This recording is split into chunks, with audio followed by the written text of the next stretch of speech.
I lived in a boarding house when I was in my first year of college. It was incredibly close to the university, just down the same street, making it the most convenient choice.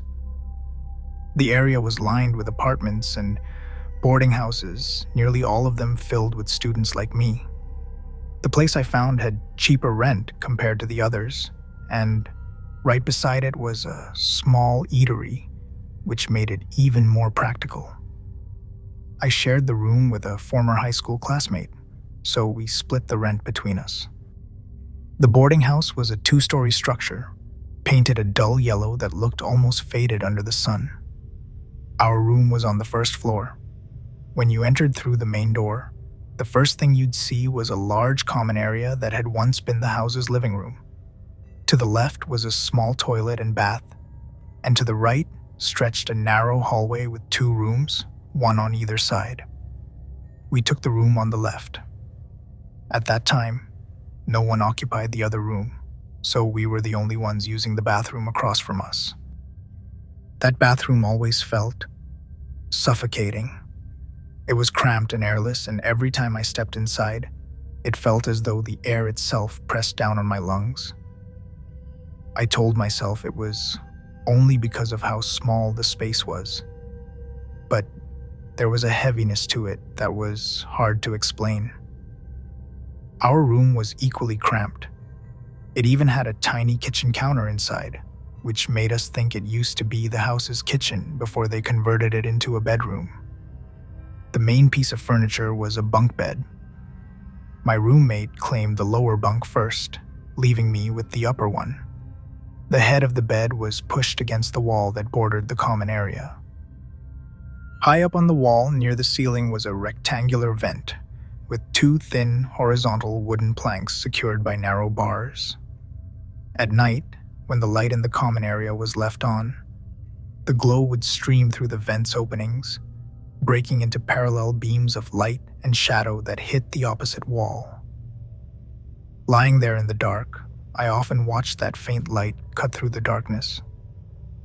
One night, I woke up to the noise of the boarders upstairs as they passed through the hallway. I checked the time and it was around 2:30 a.m. I was irritated because once I wake up at night, it's hard for me to fall back asleep, and I still had classes the next morning. Eventually, the noise faded, but sleep didn't come back right away. The light in the common area was still on, and I found myself staring at the glow spilling through the vent, letting it lull me into drowsiness. Just as I was about to drift off, I froze. A shadow appeared. It was the silhouette of someone in a hoodie, peering in, as if trying to look through the vent opening into our room. Fear hit me like a wave, but I couldn't look away. The shadow lingered, shifting ever so slightly, as if whoever it was searching for something inside, as if they wanted to see us. And then, just as suddenly, the figure moved away.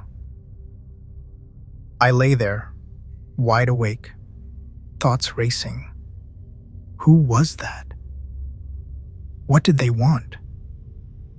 The more I thought about it, the more uncertain I became.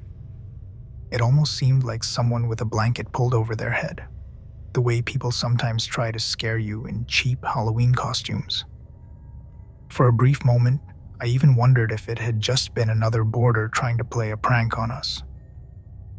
I kept replaying the image in my mind until, eventually, exhaustion overtook me, and I fell asleep. The next morning, I took a good, long look at that wall. The opening was far too high for anyone to simply peer through, unless they were unnaturally tall or had climbed onto something to reach it. That made me wonder if it had only been my imagination, some trick of light and drowsiness, but since it never happened again, I brushed it off. Eventually, I moved out of that boarding house. The reason was my roommate. I could no longer stand living with her after discovering that she had been stealing my things.